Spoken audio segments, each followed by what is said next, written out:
rápido, de contra-ataque. Quando quer sair para o ataque. Ofensivamente avançados, de referência. As transições de jogo, para mim, continua a ser de contra-ataque. A equipa ataca muito. Depois de ataque à profundidade. 2 na frente, nós às vezes jogamos com 5 na frente e 6 na frente. Acho que o mais difícil é chegar lá. A minha ideia é atacar. Ora, meus amigos, sejam bem-vindos. Ataque Rápido, edição Copa do Mundo, Mundial de Clubes. Vamos embalar aí para olhar para... Já temos 2 jogos, né, das equipas portuguesas, já temos muitos outros jogos. Vamos olhar para a competição no cômputo geral e olhar para o que é que tem acontecido nas terras do Tio Sam. Temos o Luís. Estás cá? Estou cá. Estás cá? Vieste de umas férias paradisíacas, ouvi dizer, não é? Com algumas peripécias. Sim, atribuladas. Cá estamos. E temos convidado especial para este primeiro episódio, até para nos ajudar a perceber esta rivalidade Portugal-Brasil, porque é que está a haver tanta complicação em perceber se o Palmeiras era candidato ao título em Portugal ou não. Artur Casada, TNT Sport, disse bem? TNT Sport, perfeito. Artur, como é que estamos a ver aí este Mundial? Vocês só me chamam aqui na hora da confusão, tem né? Que ser confusão, é brincadeira.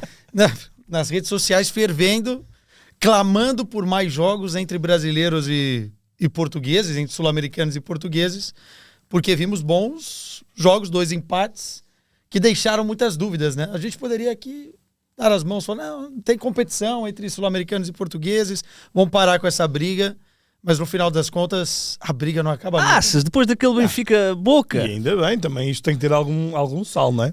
Está na altura de criarmos uma competição... luso-brasileira, ou a Argentina luso-brasileira. Eu acho que é a Supertaça Pedro Álvares Cabral. Olha, boa, isso é bom. Quem é que disse? A malta nas redes. Nas redes. É. Supertaça Pedro Álvares Cabral. Ainda vai dar mais polêmica, né? Ou Dom João II, não é? Foi Dom João que fez a independência ao Brasil. Dom Pedro, não? Dom Pedro. Dom Pedro. O nosso primeiro de vocês, 28º. Esse desertor teve medo da guerra. Eu vou-te dizer, eu acho que ainda bem que está a ver isto, porque isto está a ser muito mais interessante do que o jogo cabeça de cartaz até agora, que podias dizer que era o PSG Atlético Madrid, não teve assunto, fez lembrar aqueles jogos de digressões nos Estados Unidos, de pré-época, típico, não é? Portanto, estes jogos trouxeram-nos aqui alguma emoção. Não, e uma coisa é certa, é a primeira edição, ainda vamos ter tempo para interiorizar isto tudo aqui a uns anos, mas muito melhor isto do que estarmos aqui a fazer um ataque rápido especial, novela de Jóqueras, não é? Ou seja, pelo menos temos aqui, e, pô, estamos a ter jogos. Tu não, assim, tu gostas do mercado. Eu gosto do mercado, mas ia ser enjoativo.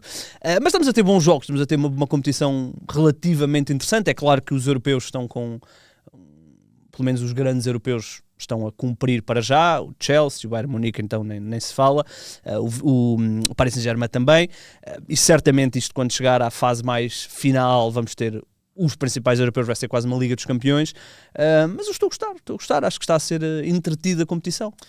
Eu acho que a FIFA acertou, né?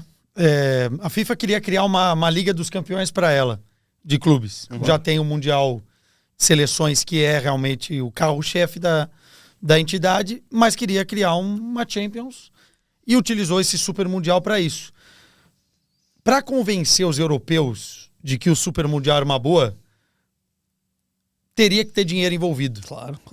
Né? Porque senão não valeria de nada. Em termos de calendário é numa fase muito crítica. Muito ruim. E não é só o calendário, não é? O ter que ir para estas... O Bayern Munique e o Atlético de Madrid jogou-se na Califórnia com 38 graus, ou lá o que é que foi. Sim. Mas essa premiação, e para nós brasileiros, né, vendo a premiação acontecer, por exemplo, o Botafogo ganhou um jogo e ganhou 11 milhões de reais. Né? Então é muito alta. E para o europeu também é muito atrativo, né? Então você tem, por exemplo... Qual é o prémio de vitória, se é que há, na Libertadores? Há prémio de vitória, não? Há prémio, mas é muito curto. Não vou saber precisar agora o prêmio, mas é muito curto perante a isso. Sim. Mas a Libertadores é atrativa por outros motivos e outros fatores. Nesse caso, financeiramente, para o europeu é muito mais importante do que para o brasileiro ou sul-americano, porque para o brasileiro e sul-americano é importante pelo prestígio de poder jogar e enfrentar os europeus. E no final das contas, o europeu está cativado por conta do prêmio. O campeão pode ganhar na casa dos 120 milhões de dólares. E o que você faz com 120 milhões de dólares? Em Portugal, é basicamente quase uma receita de um clube anualmente. E para um Bayern de Munique ou mesmo para um Real Madrid, você compra um grande jogador. Só é perigoso é para o Atlético de Madrid. 120 milhões. Aí eles vêm aqui e compram o João. Olha, só para dar este contexto, quem ganha a Libertadores ganha 24 milhões de dólares. Portanto, mais ou menos 22 milhões Não, a de minha euros. pergunta era por vitória. Sabes aquele Ah, prémio Por de vitória, empate. Hã? Diz? 1.7. Pois. Que é? 1.7 milhões de reais. Milhões de De reais. reais. E aqui é de dólares. Aqui é de euros. Não, é dólar, 11 dólar. São 11 milhões de reais. 11 milhões de reais. Sim, eu sei. Que é quanto? Aqui Foi. Agora na conversão. é 1.7. É 1.7. 1.7 milhões de euros. Ah, ok. Sim. É isso. Ok. Se multiplica Ah, é? por. É por 1.7 sete. milhões de euros a vitória num jogo destes. E então, pelos vistos, na Libertadores é 1.7 milhões de reais. Portanto, é 6 vezes menos, não é? Não, é significativo do ponto de vista financeiro para o brasileiro, isso não tem a claro, dúvida. claro. Mas para o europeu, eu acho que é fundamental. Senão, vocês vão tratar. E assim, já tem gente tratando, não é todo o clube, principalmente os ingleses, né? Eu vejo muito a imprensa inglesa tratar de uma forma banal, mas no geral eu tenho visto mais atenção, afinco dos europeus com relação à competição. Tá me surpreendendo pela positiva. Sim. Mas quando chegares à fase a eliminar, eu acho que já vão levar tudo a sério, não é? Sim, eu não gostei do primeiro jogo, achei que foi demasiado Super Bowl, demasiado show. O jogo começou atrasado porque eles queriam fazer apresentações dos jogadores 1 a 1. O Inter Miami. O Inter Miami, sim. Eu achei, e depois o jogo ficou 0-0. Mas eu achei, quando vi esse primeiro jogo, eu pensei: olha, a competição vai ser assim, vai ser uma cagada. E não é verdade. Para já está a ser interessante. Mas eles erraram muito nesse negócio de apresentar jogador um por um. Sim, Mas eles continuam a fazer isso. Sim, mas naquele primeiro jogo, porque obviamente também houve 4 músicos e mudaram músicas Pois. para dizer Viva a FIFA e depois veio uma personagem qualquer de um filme de vilão e portanto o jogo começou atrasado e eu pensei, se fosse sempre assim, os europeus vão, ao final de 2 jogos estão, o que é isto? Não é para nós. Mas não foi o que aconteceu, felizmente. Aqui há um aspecto que me parece que é a grande intenção da FIFA, que é tentar aproximar ao máximo o futebol das novas correntes, das novas modas, das novas tendências. Eu não sei... isso aí vai sempre causar muitos anticorpos no adepto típico de futebol. Isso é normal. Não sei se vai ter efetivamente o impacto certo naqueles que eles querem que sejam os novos adeptos do futebol. Ou seja, este lado um bocado, vou chamar-lhe artificial, que não tem tanto purismo que nós sempre nos habituámos e que é uma imagem de marca do futebol. Não sei até que ponto é que isto não vai ser uma capa que as pessoas não vão gostar propriamente de ver e depois não vão querer ver o livro, porque no fundo é isto. Sim, os desportos nos Estados Unidos são desportos de highlights, não é? E vivem muito aquela geração TikTok que vê os highlights, vê os touchdowns, vê os afundantes, o futebol não tem tanto isso. Obviamente o golo tem esse momento, mas podemos ter um jogo super rico que para os americanos, ou para estas novas gerações, falta uma finta, falta um remate de fora da área que vá ao ângulo.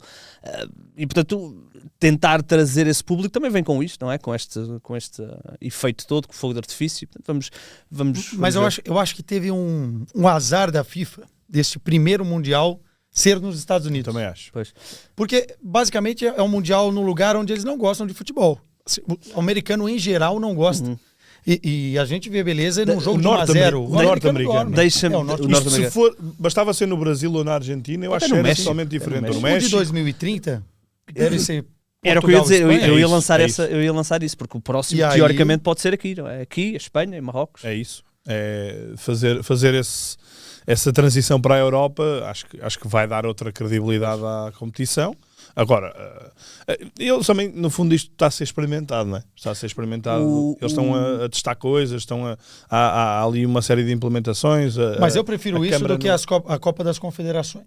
Sem dúvida. Porque a Copa das Confederações, ela tirava até um pouco da graça do que seria eventualmente uma Copa do Mundo, confrontos que você poderia ver repetido. Nesse exato momento nós temos algo, mesmo não o meu time, o meu clube no Brasil, não estando no Mundial, eu gosto de ver os duelos de brasileiros contra europeus. Isso é uma coisa inerente para quem gosta de futebol no Brasil. Olha, só para terminarmos e depois passarmos ao Porto e ao Benfica, eu estava a falar com o Maia aqui há uns dias, estávamos a falar... Quem é o Maia? Pois, Quem é esse? Esse indivíduo. Não, mas estávamos a falar de outras coisas e depois eu queria perguntar, olha, como é que isso está nos Estados Unidos? Ele está a dizer, opá, os americanos nem sabem o que é que está a acontecer. Sim. Muitos deles perguntam-nos o que é que está aqui a acontecer, porque eles não sabem. Ou seja, é mesmo esse azar de ser nos Estados Unidos. E se reflete nas bancadas. Nas bancadas. Primeiro porque os estádios são muito grandes. Então, mesmo em outros lugares, você encher um estádio de 80 mil é um desafio. E os ingressos começaram a ser vendidos muito caro lá atrás e não teve uma propaganda massiva dentro dos Estados Unidos. E mesmo que tivesse, é o que a gente falou, os caras não gostam. Você não adianta vender cereja para um cara que gosta de laranja. Ele não vai comprar a tua cereja. E aí, tem um outro ponto. Você vê estádios que poderiam estar lotados em outros lugares do globo, muito espaço vazio, né? Aliás, falava-se que o Boca Benfica estava esgotado já há muito tempo e estava a 20 mil, portanto estariam 40 e tal mil. E mesmo o Porto com o Palmeiras, a certa altura estavam vendidos 40 mil e tu dizes 40 mil, só que o estádio tem 80 mil, não é? Uma diferença. A vergonha grande. maior foi o jogo do Chelsea. Foi o jogo né? do Chelsea, sim. Parecia que estava se disputando qualquer coisa, menos um mundial de clubes. É o que é, vamos ver. Olhem, o que é certo é que já tivemos 2 jogos de equipas portugueses, curiosamente contra equipas sul-americanas, e até por isso o Arthur foi escolha fácil para fazer. Começando pelo mais recente, o Benfica Boca Juniors. Eu acho que... Estamos tramados agora para escolher alguém para o Benfica Auckland. Para o Benfica Auckland, não é? Vamos ter que buscar lá na Nova Zelândia. Então temos sempre a estratégia de trazer o Duarte, né? O Benfica Bayern Munique. Não, mas acho que muitos de nós, e eu próprio, fiquei surpreendido com a forma agressiva com que o Boca Juniors joga. Eu lembrava-me daqueles Boca Juniors há 10 anos que tinham sempre 2 ou 3 figuras do futebol argentino, e agora esse já não é o caso, e acho que apanhámos aqui um choque um bocadinho grande, ou pelo menos eu apanhei. Mesmo que já me tivessem dito que o Boca Juniors era assim, eu não estava à espera que fosse tão assim. Aquela segunda parte foi inacreditável. Eu acho que não apanhámos um choque tão grande como os jogadores do Benfica. Pois. Porque, para mim, esse foi a grande chave inicial do jogo, que é o Benfica. A sensação que dá nos primeiros 10, 15 minutos é o Benfica vai tomar conta do jogo como quiser. O Boca Juniors provavelmente teve essa... Não foi um choque de realidade, porque era provável disso acontecer, mas rapidamente tentou igualar o jogo com índices de agressividade muito maiores. E depois, e isto aqui não é algo que agora acontece no Mundial de Clubes, é algo muito frequente de acontecer nos Mundiais. Nós temos sempre este choque, que é árbitros que, vou dizer, vêm de culturas futebolísticas muito diferentes. Neste caso, com uma permissividade gritante e que depois permitiu... Ele já se sentiu isso no jogo do Porto, um bocadinho contra o Palmeiras, mas acho que aqui, com o Boca Juniors, foi uma coisa que... Enfim, foi gritante. Essa permissividade depois também alimentou, claro. E o Benfica, só quando tentou responder um bocadinho a mesma moeda, mas estava a perder e por isso sem grande cabeça, é que acabou por competir outra vez e discutir aqui os pontos, e neste caso conseguiu um ponto que eu acho que vai ser vital para o Benfica. Tu já estás mais habituado a este Boca Juniors. Que parecia Libertadores, claramente. Exato, era exatamente essa a minha pergunta. Eu acho que o benfiquista em geral e o público que assistiu o jogo aqui em Portugal tomou esse choque de realidade que nós estamos acostumados lá no Brasil toda quarta-feira à noite num jogo de Libertadores, jogando com o Boca Juniors. Quantas vezes eu vi times brasileiros melhores do que times argentinos, especialmente times do Boca, acabarem eliminados da Libertadores porque o Boca fez esse tipo de jogo. Nós chamamos no Brasil de catimba, né? Mas é o antijogo, enfim, entrar na mente do adversário, fazer com que o adversário, né? Perca a cabeça, provocar muita porrada, muito jogo parado, ainda mais quando eles saem na frente. Que o Benfica, e aí tem uma parcela de culpa significativa do próprio Benfica, tomar 2 gols do Boca Juniors, claro. Que é um dos Bocas mais frágeis da história. A gente não está falando do Boca do início dos anos 2000, que Riquelme e Esteves, né? Pois é, que competia com o europeu, se fosse preciso. Nós estamos falando de um Boca que sofre que é eliminado pro Aliança Lima no Peru, que, enfim, que é um time que sofre no próprio campeonato argentino e um time com várias limitações financeiras. Um time que está em crise financeiramente. Agora, eu acho que o Benfica foi apresentado a um jogo de Libertadores. Mas eu vejo lados positivos nisso. Porque são contextos tão diferentes que também criam uma casca e um aprendizado para o time do Benfica logo de cara, um choque de realidade. O que eu acho é que o Benfica flertou ontem com a eliminação. Pois é isso. Renato, Vamos às redes? Vamos às redes. O que é que se diz? Há muita gente a falar de Renato Sanches, de Samuel Dal à direita. O que é que se falou por aí? Muitas abordagens. Aliás, vou começar por uma que eu achei muito engraçada, que o João Pita diz: jogar contra 10 Otamendi não é fácil. Prontos. Só para começar assim. Espera, quem é que não é Otamendi? O André Herrera, não é? Deve ter. Por isso é que ele saiu aos 20 minutos e depois foi expulso a seguir. Pronto. Depois o João Vicente diz-nos: um jogo valeu por Otamendi, jogou, fez jogar e ainda foi coroado com um golo. O Boca é isto, porrada. E ainda foi antecipado também num golo sofrido, atenção a isso. Exato. Primeiro golo. Não foi bem. O Gonçalo Borges diz: quando os jogos são competitivos, não necessariamente bem jogados, nota-se que o Benfica não tem um modelo de jogo estável. Com Laje tudo é estratégia, entre aspas, mas faltam referências. Quando as individualidades não resolvem, a equipa fica perdida e os jogadores que estão de saída não deviam jogar. O Gonçalo Borges está crítico. É o Gonçalo? Gonçalo Borges. Do Porto? Não sei. Será outro? Espero que Pode não. ser outro, talvez. Às vezes pode ser outro. Eu ouvi isso, parece que estou a ouvir o Gonçalo Borges. Com aquela voz tão característica. O João Pires diz: o Benfica teve sensivelmente um mês para se preparar para o Boca, que joga sempre como jogou, e mesmo assim pareceu entrar em campo sem estar preparado para a guerra campal que o jogo seria. Por acaso não... Ok. E diz depois ainda: quanto mais tempo o Benfica andará a improvisar na lateral direita. Pois. Ele no outro tweet à parte, eu tinha visto, ele criticou por causa do Leandro Santos também, não ser opção. E o Tiago Gouveia, não é? Pois, também é o Tiago Gouveia. Esta é, ainda que mais ao Benfica ao pormenor, duas grandes surpresas. Samuel Dal à direita, sabemos que o Bá não está recuperado e o Benfica... E o Tomás Araújo... não foi ao Mundial também, sequer. E sabemos que o Benfica está no mercado à procura de um lateral. Nelson Semedo foi um dos nomes, entretanto já veio pelo menos cair um bocadinho por terra essa possibilidade. Mas há outros nomes, e falou-se do Leandro, que teve uma oportunidade muito curta quando há lesão. Sim, há ali alguns momentos. Santa Clara. Há também o Tiago Gouveia, que já fez essa posição até com algum sucesso, mas a opção acaba por ir para o Dal, partindo do princípio que o Carreras estará eventualmente de saída para o Real Madrid. Não me parece que seja uma solução. Sim, o Benfica tem aqui um assunto para resolver. A questão do Leandro Santos, eu aí vou defender o Bruno Lage, no sentido em que acredito que o Bruno Lage é alguém talhado e que de certeza será alguém que tem um enorme gosto em lançar um miúdo da formação do Benfica. Não tenho qualquer dúvida disso, portanto, também não tenho dúvidas que se ele sentisse o Leandro Santos claramente preparado, ele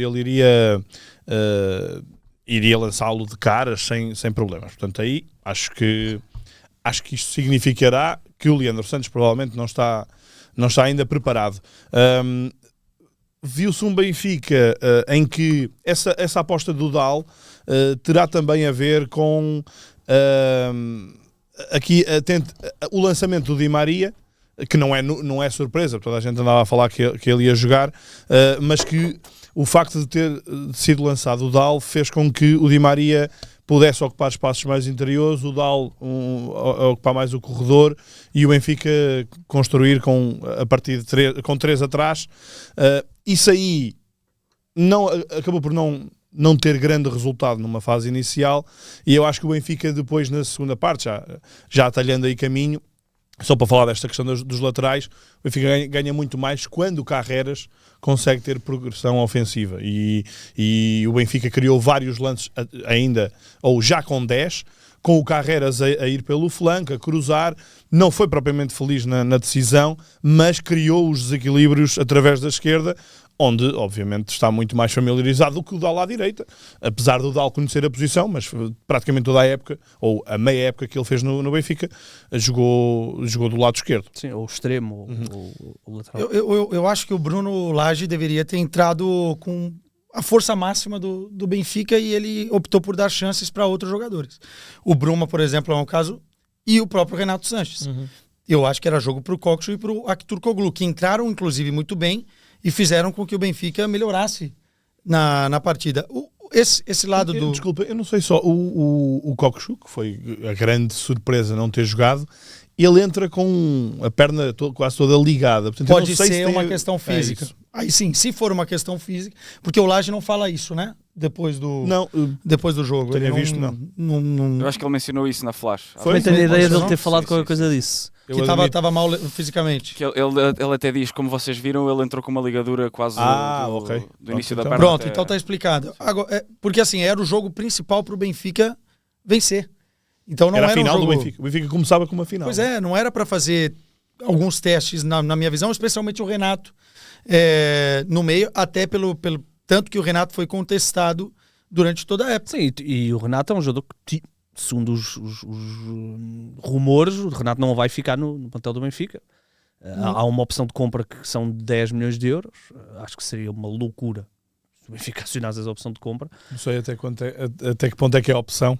Não sei até que ponto essa Pois, loucura ok, já não está eu amarrada. percebo, mas não é esse neste momento a linha de notícias que vem sair, não é essa. É que o Benfica vai negociar com o Paris Saint-Germain. Há também a questão do Di Maria, mas Di Maria já percebemos que é um contexto diferente, como o Luís disse bem. Mas mesmo assim, por exemplo, Aktürkoğlu, não é? Ter começado Sim. no banco. Eu, depois de ver o jogo, até diria que o Renato esteve melhor que o que eu imaginava que ia estar. Agora o Bruma, continuo sem perceber. O Bruma tem um bom arranque no Benfica, de repente eclipsa-se sem uma explicação, ressurge na parte final da época sem chama nenhuma. Ele entra Bruma- contra o Sporting para o O Bruma é um campeonato. jogador que psicologicamente precisa de ser muito acarinhado, né? Precisa de muita continuidade. Pois. E quando não a tem, Mas ele está num Ele não grupo está onde nesse contexto, não é? ele é uma das 20 estrelas do Benfica, não é? Ele no Braga percebo que era uma das 2 ou 3 estrelas. O Benfica é uma das 20 estrelas, portanto, ele também tem que dar à perna, não é? Ou então tem que baixar outra vez o nível para ser outra vez acarinhado. Eu acho que ele não está à espera de ser um suplente de luxo. Quer ser titular, mas no Benfica é um patamar acima para isso. Mesmo Tem que a aproveitar estas oportunidades. Exatamente. Mas mesmo a substituição do Lage do primeiro para o segundo tempo, quando o jogo já está 2-1, não dá certo. Nada. Não dá certo, porque ele coloca o Belotti, o time fica num 4-4-2 ali, basicamente, e as coisas não funcionam. Também coincide com o momento que o Boca começa a fazer o antijogo, que é característico. Mas o Benfica não pode ter essa desculpa, né? Enfim, precisa estar concentrado no jogo, não pode cair nessas armadilhas, porque terá outras armadilhas como essa durante esse Mundial. Sim, o Benfica tem... Os primeiros 15 minutos da segunda parte são muito mal conseguidos do Benfica. Depois, quando ele faz a troca e mete os 2 jogadores turcos, é quando se dá ali um período, quase 10 minutos, em que não houve jogo. Depois é absolutamente inexplicável os 5 minutos de compensação, mas não houve jogo e curiosamente o Benfica só consegue fazer alguma coisa quando tem o Belotti expulso. Sobre isso, não é a primeira, não é a segunda, não é a terceira vez que o Bruno Lage, quando está no aperto, lança Belotti ao lado de Pavlidis. mas parece que a equipa está completamente... Não sabe o que há de fazer quando Não. tem essas duas opções. Eu consigo perceber o que é que o Bruno Lage pretende. E se vocês forem a ver, o Benfica não consegue grande fio de jogo em termos de ligação, e o jogador mais criativo do Benfica, ontem, outra vez, na primeira parte, é o Pavlidis. É o Pavlidis a vir atrás, a driblar, a encontrar espaços, a fazer passos de ruptura. Só que ele também tem que ser o finalizador. Portanto, Depois eu com o percebo- Belotti, a ideia é puxar o Pavlidis um bocadinho mais isso, atrás, isso. mais E o Belotti playmaker. mais batalhador, mais a correr atrás, a pressionar. Portanto, eu consigo perceber esta lógica. Mas a verdade é que a equipa não casa. E eu acho que também não casa porque depois o meio-campo fica um bocado desprotegido. Enfim, acho que o Bruno Lage aqui tem que repensar. Ainda por cima agora já só tem 2 pontas de lança. Portanto, se calhar tem que fazer aqui uma gestão um bocadinho diferente.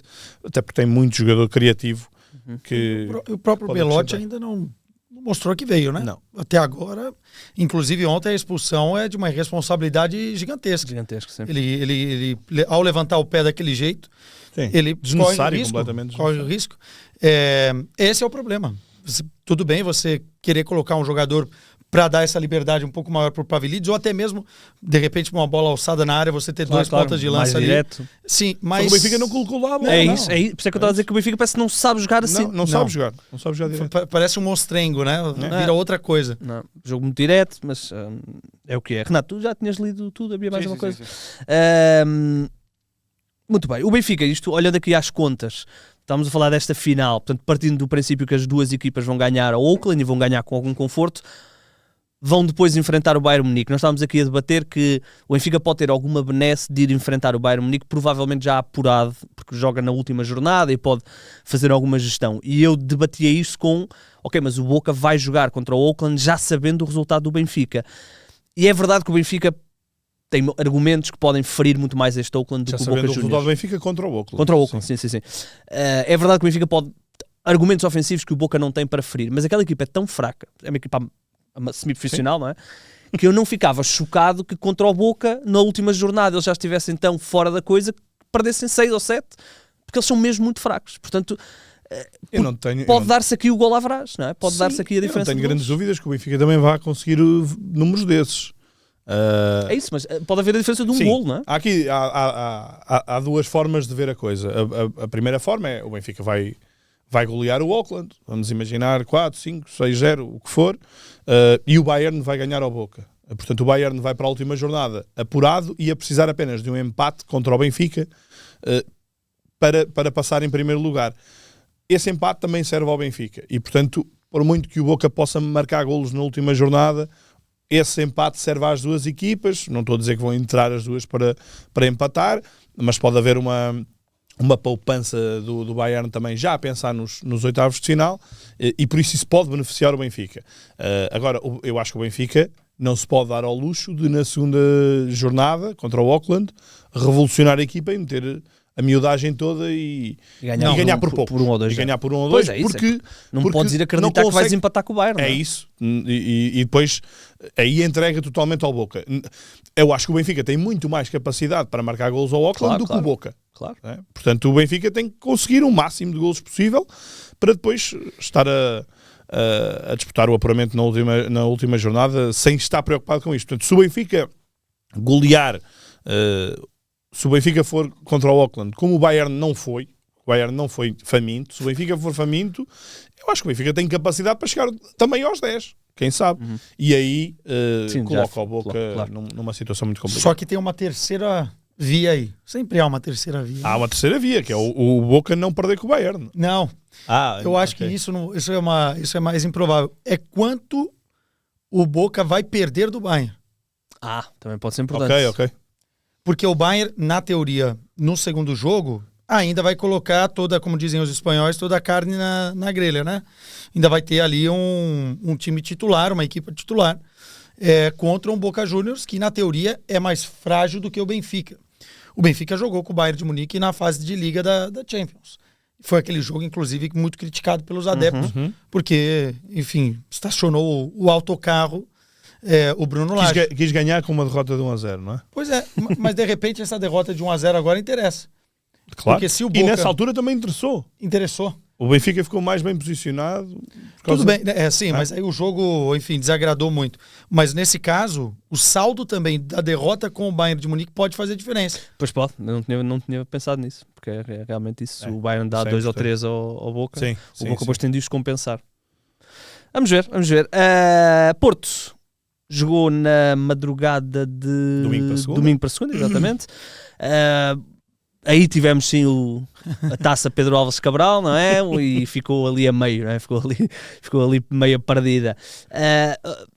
Renato, o que é que se diz nas redes? Ora, nós lançámos a pergunta porque falou-se muito do suposto amasso do Palmeiras ao Porto. Perguntámos aos nossos seguidores se tinha havido amasso ou não tinha havido amasso. Eu escolhi aqui 4 ou 5 respostas. Primeiro, o João Vicente diz-nos: não acho que tenha sido um amasso, o Palmeiras esteve mais perto de ganhar, é verdade, mas por alguma razão está lá o guarda-redes e Cláudio Ramos mostrou a sua qualidade na baliza dos Dragões, na ausência do Diogo Costa. O Miguel Costa diz: a meu ver, o Porto não foi amassado, no entanto a frescura do Palmeiras sobressaiu, hoje em dia a equipa da Abel Ferreira é melhor do que o Futebol Clube do Porto, tanto individualmente como coletivamente, e já o Porto acabou por ter um super Cláudio Ramos que fez o melhor jogo da carreira. O Filipe volta a dizer que o Porto não foi amassado. Acho inclusive que, e aqui eu escolhi esta porque acho um bocadinho polémica, que este foi o melhor jogo do Futebol Clube do Porto com o Anselmi desde que ele assumiu a equipa. Então tá ruim o negócio, hein? Pois. Ainda não tinhas percebido. Tinha. Pior que eu sou um crítico do Anselmo. E depois, só para terminar aqui, o João Pires diz: não foi amassado, as equipas anularam-se defensivamente e sobressaiu o menor cansaço do Palmeiras, mas ambas tiveram chances. O Palmeiras merecia a vitória, cometeu menos erros, mas por uma pequena margem. Preocupante a falta de capacidade do Porto criar chances coletivamente. Eu tenho aqui uma desmistificar esta história do cansaço do Palmeiras. Tu sabes que desde janeiro esta equipa do Palmeiras já vai com 40 e tal jogos. É, porque Ou começa 30. o Campeonato Paulista, É isso, né? e a jogar domingo, quarta, domingo, não há semana. O Porto está há 1 mês e meio de férias, ou 1 mês de férias, sendo que as últimas 2, 3 jornadas foi umas férias competitivas quase. Portanto, eu não considero que não se possa argumentar que o Palmeiras estava fresco e o Porto não. Acho que é uma falácia. Acho que quando muito o Palmeiras vem com um ritmo competitivo que o Porto não vem. Isso sim.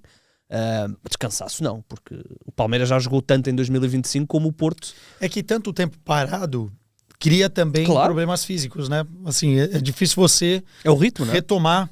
Eu acho que é mais nesse sentido físico, né? E ainda não houve férias propriamente ditas.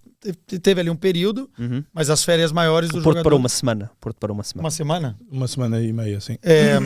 Eu acho que se sentiu, principalmente no final do jogo, uma potência física maior do Palmeiras do que no Porto. E aí ficou essa sensação errada de amasso, porque não foi um amasso.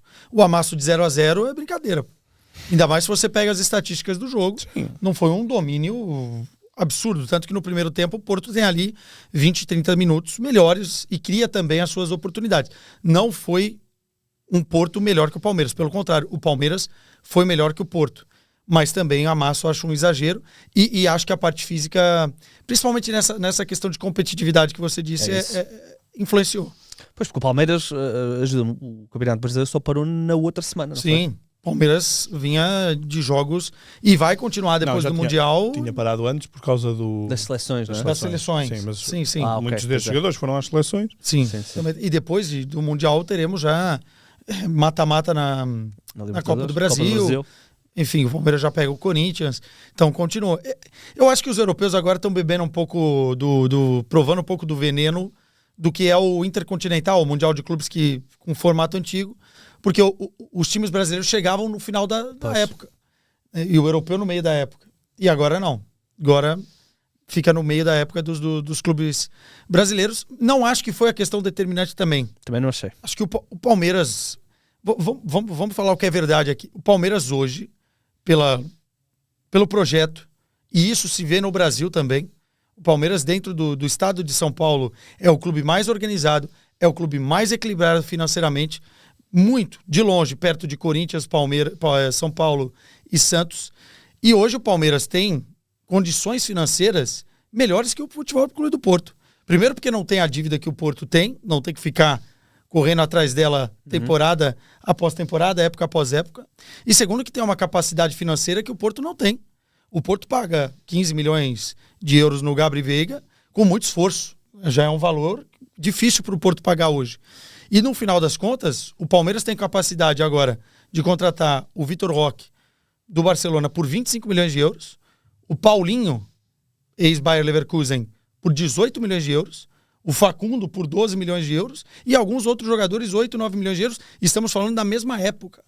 Então, assim, Sim, é uma competitividade financeira e no final das contas, futebol tem muito do negócio, tem muito do dinheiro, que prova porque o Palmeiras está... E com um treinador português.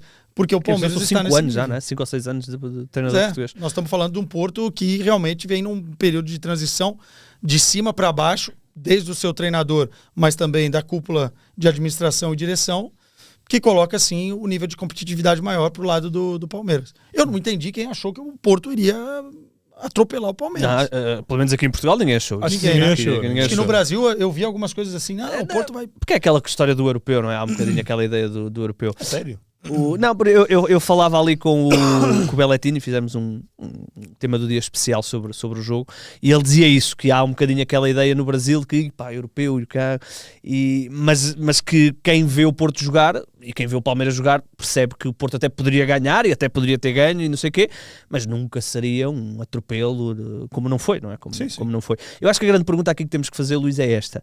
São 6 meses de Anselmi, e ok, podemos dar a desculpa de entrou com competição, entrou com competições europeias, entrou com campeonato, e o Porto ainda estava minimamente dentro do campeonato quando ele entrou, pode não ter tido tempo para implementar as suas ideias, mas agora teve 3 semanas para implementar qualquer coisa. Eu diria que teve 2 meses, até, porque a época do Porto já tinha acabado há algum tempo. E como é que a equipa continua? Ok, às vezes dá-nos flashes e tu ficas, é isto. Mas depois passa-te 40 minutos ou 50 minutos e tu fica... Um clube com a exigência do Porto, é impossível que a evolução seja tão lenta, tão mínima. Há evolução. Eu olhei para este jogo e vi alguma evolução no Porto. Vi muita evolução nas bolas paradas. Achei o Porto muito ofensivo. Portanto, aqui também não consigo dissociar do Palmeiras, mas acho que o Abel é alguém que tem muita atenção às bolas paradas e, portanto, aí acho que o Porto mostrou uma boa capacidade. Aliás, acho que o Porto cria tantas oportunidades em bola parada como em bola corrida. Bola corrida tem uma logo do João Mário no início, tem uma do Fábio Vieira no início da segunda parte, e tem aquele lance do Mora, que é um belíssimo lance, e que o Mora fez alguns golos daquela maneira na época passada. Não, nesta época. É tal questão, né? Portanto, eu vi alguma evolução em termos de capacidade para criar oportunidades também, e por isso não consigo dizer o que dizia no final da época, que é não vejo absolutamente nada. Portanto, aqui, apenas num jogo, vi alguma coisa e, na minha teoria, é o jogo mais complicado que o Porto ia ter nesta fase de grupos. Portanto, agora o Porto tem a obrigação, a meu ver, de ganhar os próximos 2 jogos. Mas já lá vamos. Neste jogo, independentemente disto, continuo a ver aqui algumas coisas que me custam a entender. Primeiro, porque é que nestes 2 meses, eu não quero estar a falar de cor, porque posso-me estar a esquecer de algo, mas em termos consolidados, nunca vi o Martim Fernandes a ser o terceiro defesa, o defesa pelo lado direito. Foi agora contra o Sim. Vista. Já Pronto, tinha é isso. A reta final do campeonato, ele terminou nesse... Mas era algo que já podia ter sido trabalhado há mais tempo, embora, claro, também percebo que ele tenha espremido ao máximo o Neuan Pérez, que continua a ser mau e voltou a entrar mal. E vai ser difícil, ali vai ser muito difícil rentabilizar o Neuan Pérez, pelo menos a curto prazo. Outra questão, também no eixo central, é porque é que Zé Pedro, se agora aparece como aposta, porque é que ele não foi sendo aposta mais cedo? Toda a gente teve claras oportunidades com o Anselmi durante estes 3-4 meses em que o Anselmi esteve a nível interno, e eu acho que o Zé Pedro foi o único que não teve oportunidades. Porque é que agora de repente aparece como opção? Eu não estou a dizer que está mal, estou a questionar é porque é que isto não foi feito um bocadinho mais cedo também. Depois, em termos de desenho, vi um Porto que interessante do ponto de vista de dinâmica, porque já não foi aquele Porto com duplo pivô no meio campo. É um Alan Varela muito mais fixo. Acho que ele resulta muito melhor assim, e acho que ele esteve bastante bem. Acho que já há largos meses não via o Alan Varela fazer uma boa exibição como esta. E o Gabri Veiga, muito verdinho, muito curto ainda, mas nota-se que é jogador. Nota-se que é alguém que vai trazer qualidade a esta equipa. Depois vou ao meu... Samu, não é? Ao meu calcanhar, ao calcanhar daqueles que se calhar também é o do Porto. Que se calhar é o do Porto. Que é, de facto, é o Samu. Não estou a questionar a qualidade do Samu. Estou a questionar o casamento de Samu com a equipa. Continua não... Ou com o Anselmi. Ou com o Anselmi, com as ideias do Anselmi, e, portanto, com a equipa. O Samu que nós vimos na primeira metade da temporada não tem nada a ver com este Samu e até nem acho que ele tenha feito um mau jogo, mas é sempre muito desligado, sempre muito... Parece que a equipa está ali a trabalhar de uma maneira e ele está por si só a tentar fazer as coisas de outra maneira. É realmente mau a jogar em apoio, portanto tem que evoluir muito nesse capítulo, e depois não consegue explorar de forma muito conveniente o espaço quando tem espaço para correr. Pois, porque o Porto joga, ok, tem 2 extremos, que é o João Mário e o Moura, mas depois tem 2 interiores. O Porto joga, um bocadinho como o Ruben Amorim jogava no Sporting. A grande diferença é que o Gyökeres explora a profundidade como ninguém, e o Paulinho jogava em apoios muito bem. O Samu não tem estas 2 características. Claro. O Samu precisa de 1 ou 2 extremos, precisa de ser o finalizador. Eu sinto isto, eu vejo jogos de Samu esforçado, entrega-se, mas eu acho que ele próprio fica desmotivado, porque sim. o futebol não é aquele futebol dele. Não é? Mas sinceramente, eu acho que tem um pouco de ingenuidade em você olhar para um treinador como o Anselmi e achar que as peças que o Porto tem vão dar certo com ele. Que o Samu vai se adaptar ao que o Anselmi quer. Concordo com isso. E é um grande problema isso, porque o Porto não tem grana hoje, dinheiro, para ir no mercado e fazer o time do Anselmi.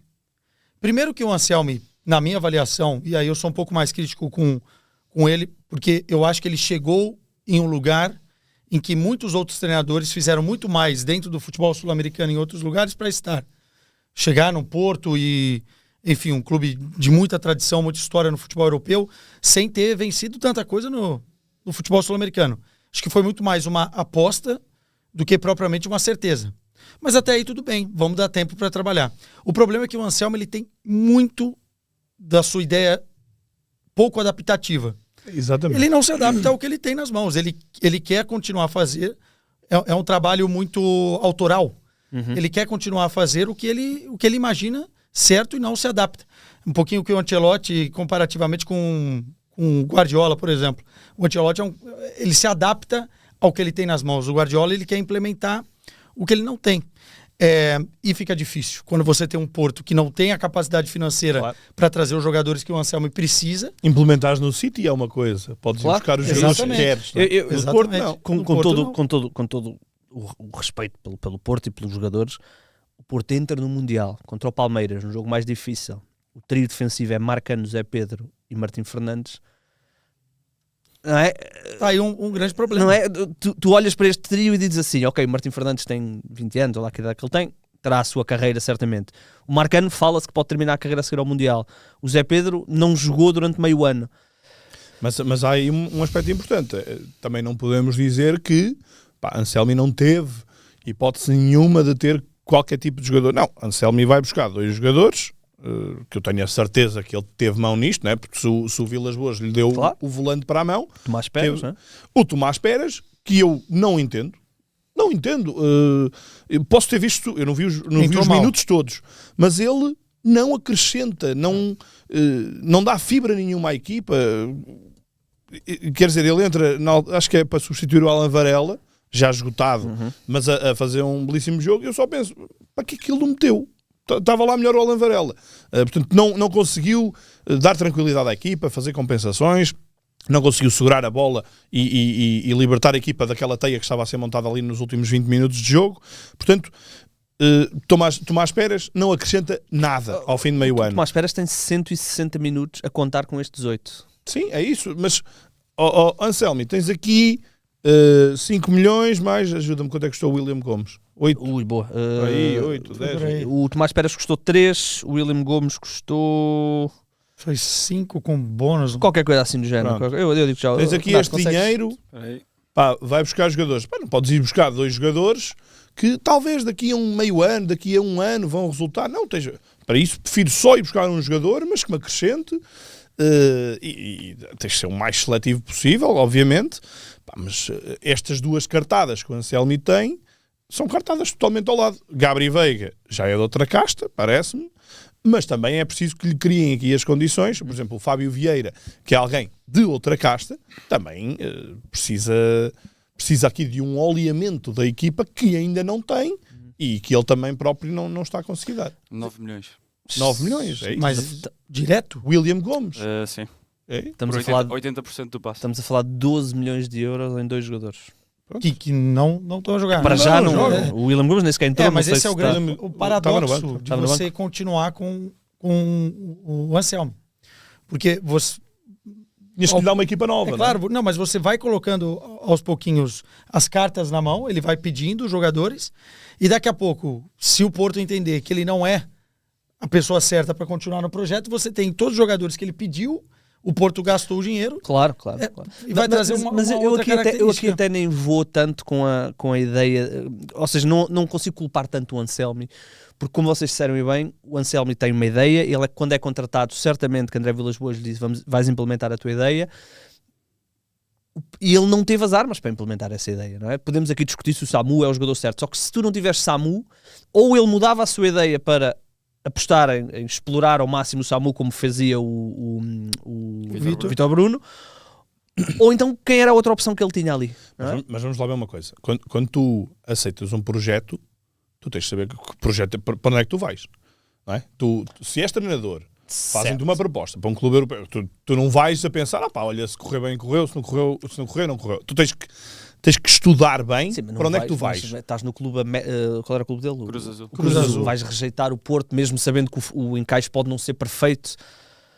O Thomas Frank do Brentford rejeitou o United e agora foi para o Tottenham. Se Eu calhar, percebo, mas aí fazia já mais está na sentido. Europa, já está na Premier League, ali tu estás no México e podes ir para um grande clube europeu. Claro, mas estás numa alta e não vais sair dessa Sim, alta. também é verdade, Imagino eu, não é? Ele Mas era os ídolo resultados- e tens que dos saber adeptos do Cruz Azul. Mas os resultados não estavam Mas também a o que ser eu quero brilhantes dizer no é, Cruz Azul. eu não estou a dizer que ele devia ter rejeitado, estou a dizer é que ele devia ter olhado e pensar, ok, tenho este jogador, este e este. O Porto, toda a vida, ou desde que o Adriano, foi o único que eu me lembro, jogou 4-3-3 ou 4-4-2. 4-3-3, é a tática 4-2-3-1. típica.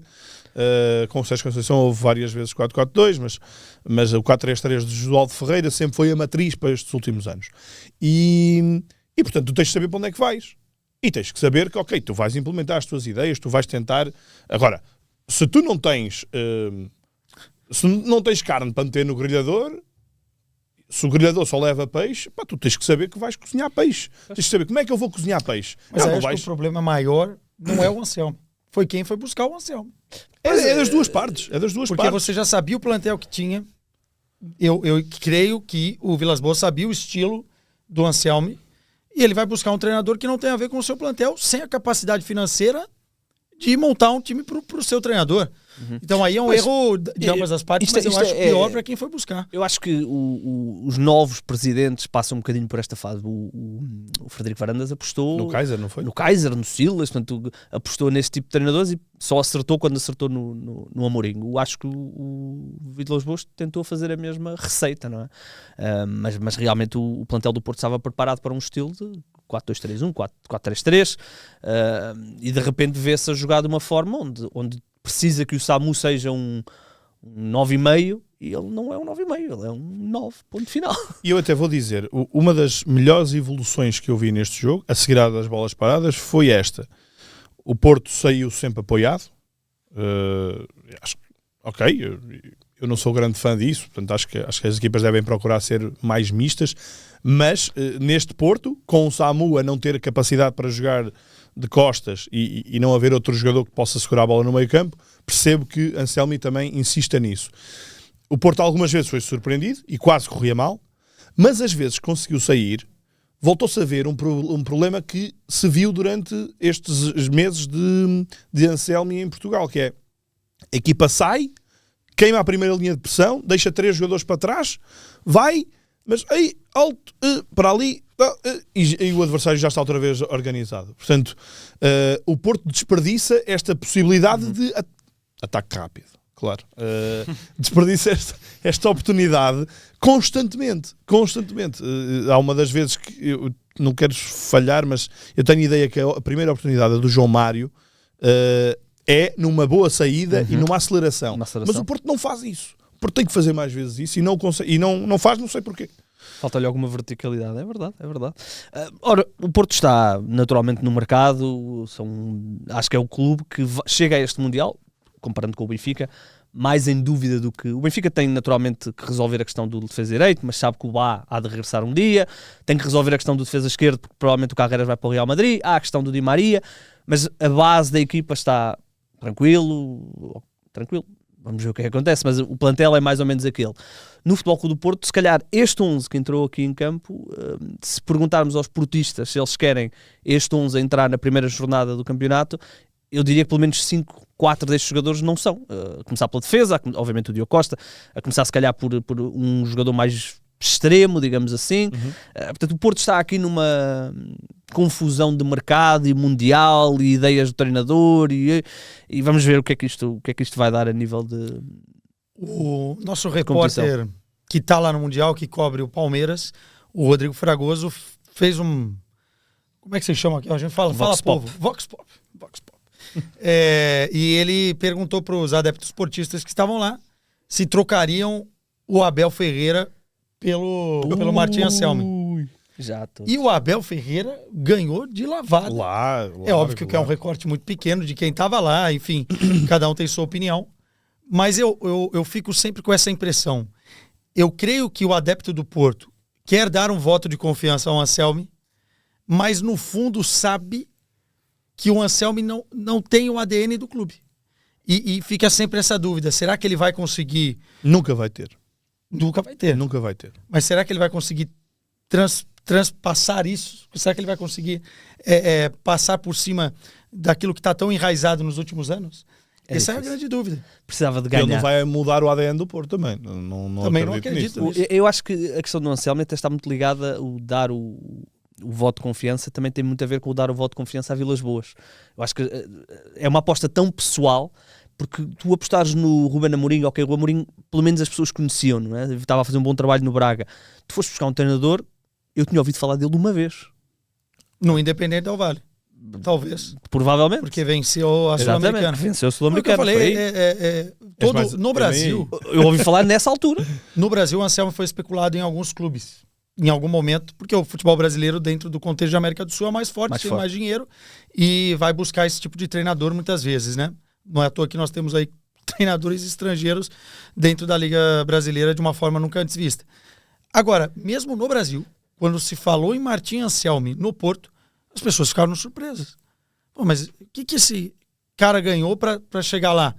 Até porque muitos treinadores brasileiros às vezes fizeram grandes trabalhos e não tiveram abertura, talvez por uma questão empresarial, obviamente, talvez por uma questão de ser argentino, que tem uma outra visão aqui na Europa, mas mesmo assim eu acho curto. Acho curto para ele chegar até esse patamar. Agora que chegou, eu também acho que o tempo é fundamental. Mas essa pulga atrás da orelha que o adepto portista tem, eu também tenho, exatamente. Não tem o ADN do clube e não tem dinheiro para fazer o time do jeito que ele quer. Vamos ver, o mercado está aí aberto, vamos ver, o Porto tem aí alguns alvos interessantes, mas precisa de reforçar muitas posições e, como tu disseste bem, não vai ser fácil. E vender, provavelmente. Pois, e quem? Diogo Costa. Diogo Costa. Eu acho que o Cláudio Ramos, inclusive tem um meme que circulou no Brasil. Pô, na nossa vez, o reserva do Porto vira o Neuer. O Cláudio Ramos deu já segurança na taça. O Cláudio Ramos é um guarda-redes experimentadíssimo no futebol português, é internacional português, não é? Na altura ao serviço do Tondela. Fomos lá, não foi? Foi na Madeira? Foi na Madeira, na inauguração do aeroporto Suécia? com a Suécia. É verdade. Já me lembro. Não sei, é assim, o Diogo Costa, a par do Mora, são as joias da coroa do Porto. Portanto, não vendendo o Mora, porque acho que seria um suicídio financeiro vender o Mora hoje, sobra o Diogo Costa. Mas a questão dos guarda-redes aqui é que é difícil. Há muitas equipas que poderiam contratar o Diogo Costa, mas estamos a falar de uma posição tão específica. Só podes contratá-lo para ser titular. É isso, é isso. E os valores que tu dás a um guarda-redes, o Porto vai fazer quê? 80 milhões com o Diogo Costa? Não vai fazer. Não há guarda-redes a custar 80 milhões, com exceção de 1 ou 2. E eu adoro o Diogo Costa, mas não sei. Onde é que tu colocarias o valor do Diogo Costa? Por exemplo, vamos imaginar que o City decide que tem que substituir o Ederson por alguma razão e quer o Diogo Costa. Imaginavas uma proposta de 80 milhões para o Diogo Costa? Mas 70? Imagina 50, 60 milhões. É isso, 50, sim, 60, sim. né? Acho que sim. Assim, o justo seria, né? Porque a gente viu um goleiro como o Kepa, por exemplo, ir para o Chelsea pelo valor que foi. 80, não foi? O Kepa foi 80. Foi recorde na época, enfim. Mas é difícil. Eu acho que entre 60 e 70 seria já um valor que o Porto... Porque até pela questão que o Porto precisa fazer dinheiro, né? Pois, eu não sei se chega a tanto. Eu adoro o Diogo Costa, acho que o Diogo Costa é um dos 5 melhores guarda-redes do mundo.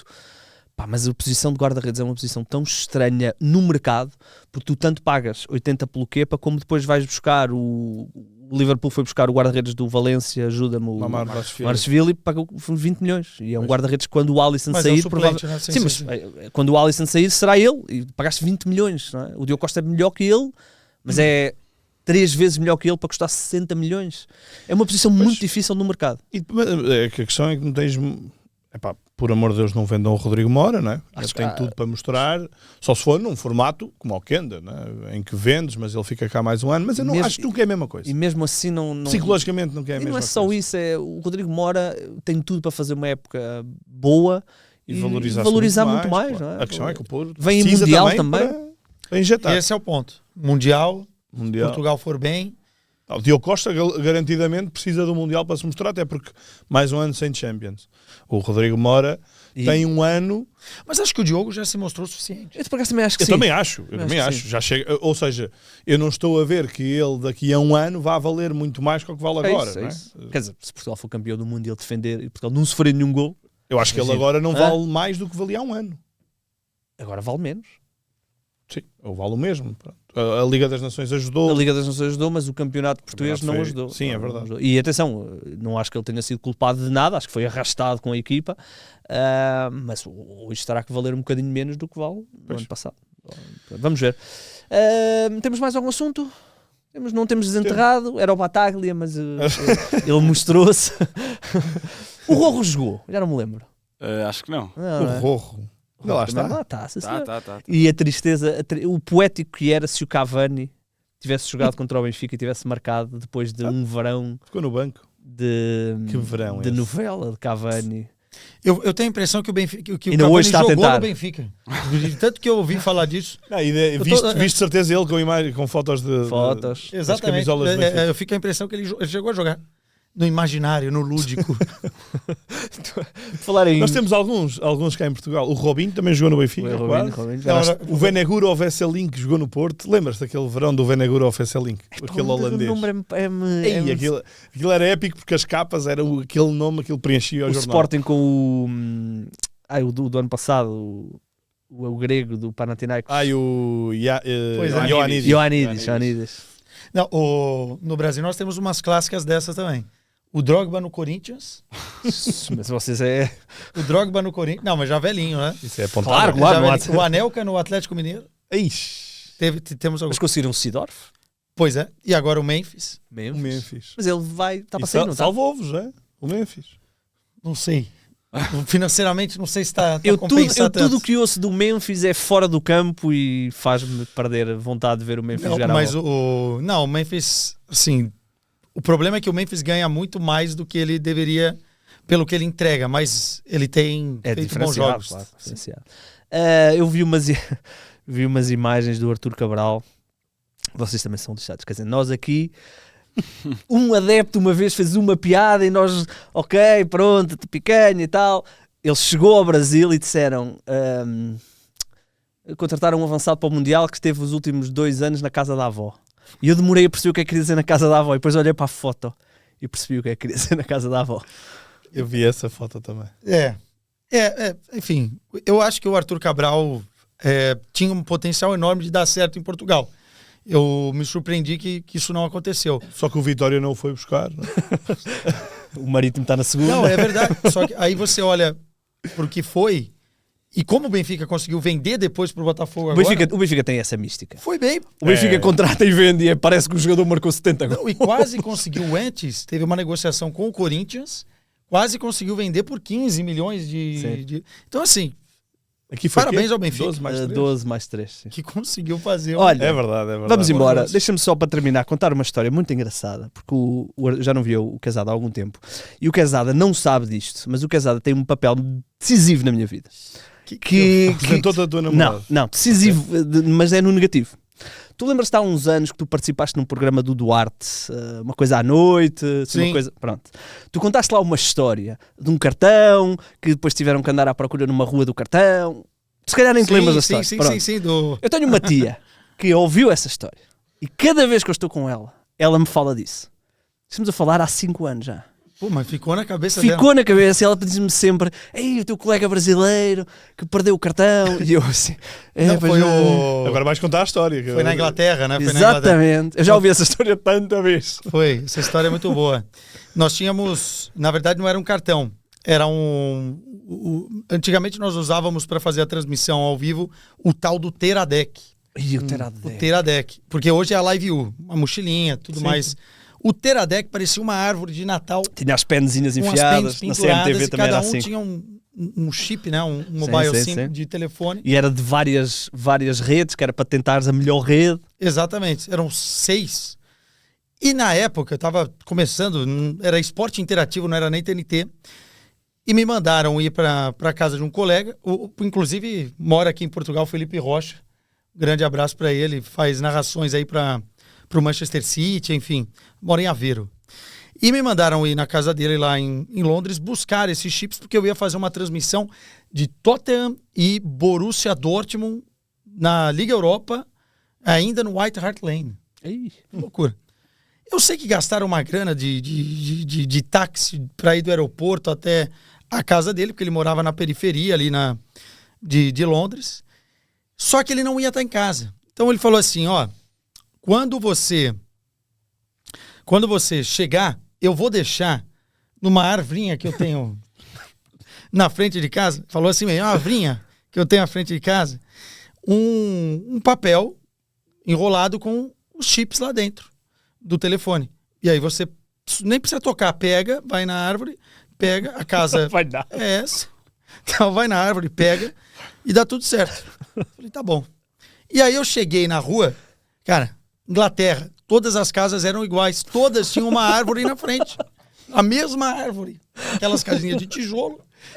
E aí eu falei pro taxista, ó, me espera, porque se você for embora, desce o taxista junto para começar a procurar em cada casa, a árvore certa para encontrar. Eu fui em várias casas. Só que aquilo parecia muito mal. Eu tava a entrar no quintal dos vizinhos dele para achar e procurar na árvore um papelote. E o que acontece? Chega a polícia. A polícia chega na rua. Não sei aonde apareceu uma polícia no Reino Unido do nada. E os policiais descem do carro e... que estás a fazer? Que caralho estás a fazer? E eu falei assim, cara, o que eu vou falar? Eu tenho um colega, expliquei, eu trabalho para uma televisão, ele deixou aqui os chips de conexão, eu preciso encontrar. O policial não entendeu nada e falou, vamos ver o que ele... Eles só ficaram olhando assim de longe, o que ele vai aprontar? Achamos a tal da árvore e quando eu acho, uma felicidade imensa, agora eu vou conseguir explicar, quando eu pego, parece um papelote de droga escondida na árvore. Um papelote de sei lá do que. Sim. Qualquer droga que você Não imaginar. conseguimos imaginar. É. E aí eu pego e faço assim. Pro policial, olha aí, achei. Aí a primeira coisa que ele falou, abre. Open it. E aí eu abri com uma dificuldade tremenda, né? Já falei, meu Deus, tomara que seja os chips, tomara que não seja droga. Eu achei droga em algum lugar. E quando eu abro, saem os chips. E aí fica tudo certo, tudo bem.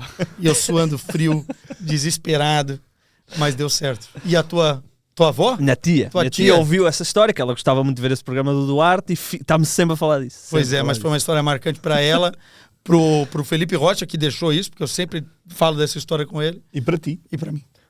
E para nós aqui no 00. Bem, voltaremos então para a semana, daqui uma semana e um dia, não é? Sim. Portanto, quarta-feira, não é? De quarta-feira, depois do Quarta-feira, jogo... depois do jogo do Benfica. Do Benfica. Benfica, exatamente. Boa sorte à malta do Porto, que vai ter que ver o jogo do Futebol Clube do Porto na noite de São João. Acho que a FIFA podia ter feito um favorzinho e não fez. Mas nós voltaremos então na próxima semana. E boa sorte aí para as equipas portuguesas no Mundial. Todas as situações de ataque rápido, de contra-ataque. Quando quer sair para o ataque, ofensivamente avançados de referência. As transições de jogo, para mim, continua a ser de contra-ataque. A equipa ataca muito. Depois do ataque à profundidade. 2 na frente, nós às vezes jogamos com 5 na frente e 6 na frente. Acho que o mais difícil é chegar lá. A minha ideia é atacar.